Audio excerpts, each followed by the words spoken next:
In this video, we're going to talk about animation in Lumion. We are going to continue to talk about animation, and we will see some more advanced tools and effects that we have in Lumion.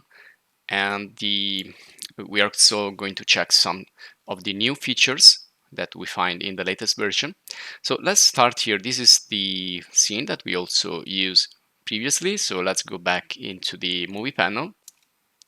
So for example, in the previous video, we saw how to create titles, and well, there are certain effects that are already animated. We just need to place them. For example, animated people or snow and rain, and also you have some animated materials. And so sometimes everything is basically done by Lumion. You just need to get there and animate a little bit. Now, of course, we can animate, for example, the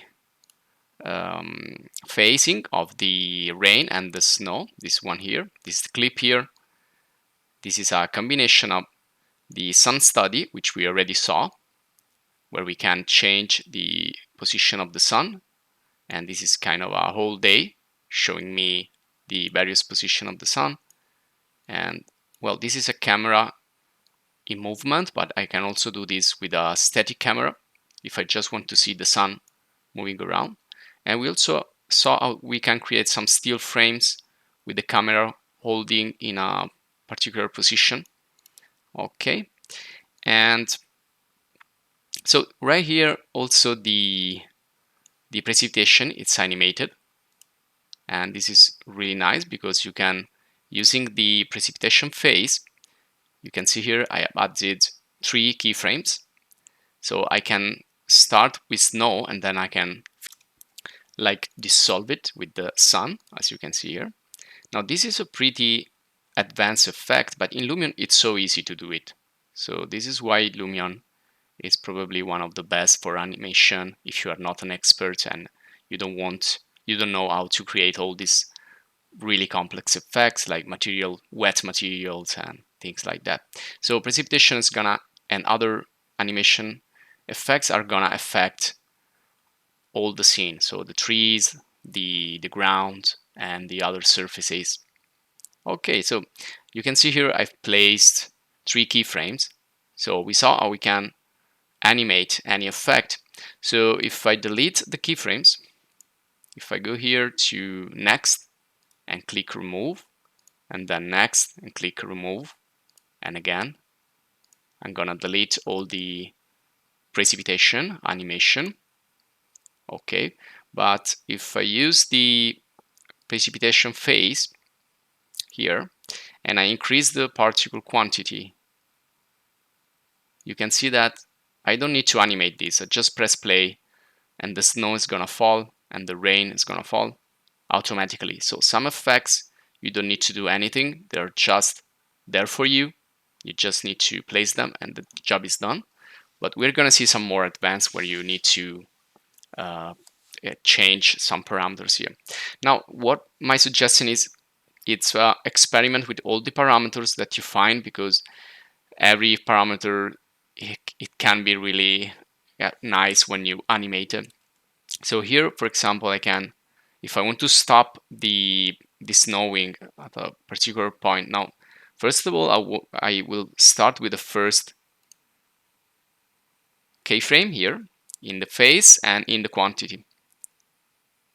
Okay.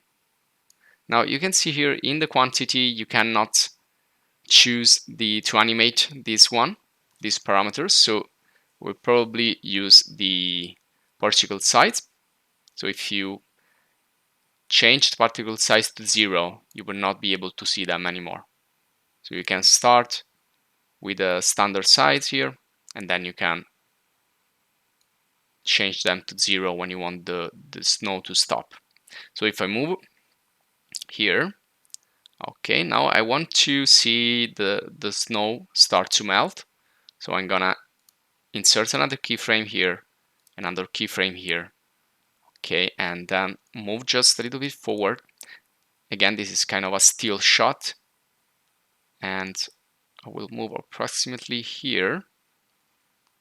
And I will start to remove the snow and the particles. So I will take the particle down and the precipitation phase all the way forward, and that's it. So if I press play now, I can see both my sun study and my precipitation, which is gonna stop in this area. So if I press play here, you can see that the snow will dissolve, particles will disappear.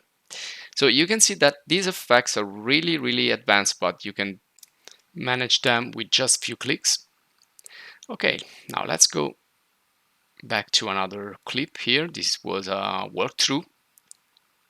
Okay, so I was moving around the house, and I want to show you this layer visibility. Now you can see that as I move forward here, things start to appear while I'm walking around the architecture, and this is why I'm using layer visibility with an animated effect. So if I go here, I will just remove this, so I will show you from the beginning. Okay, so let's go to the start and let's apply FX and layer visibility on the objects panel.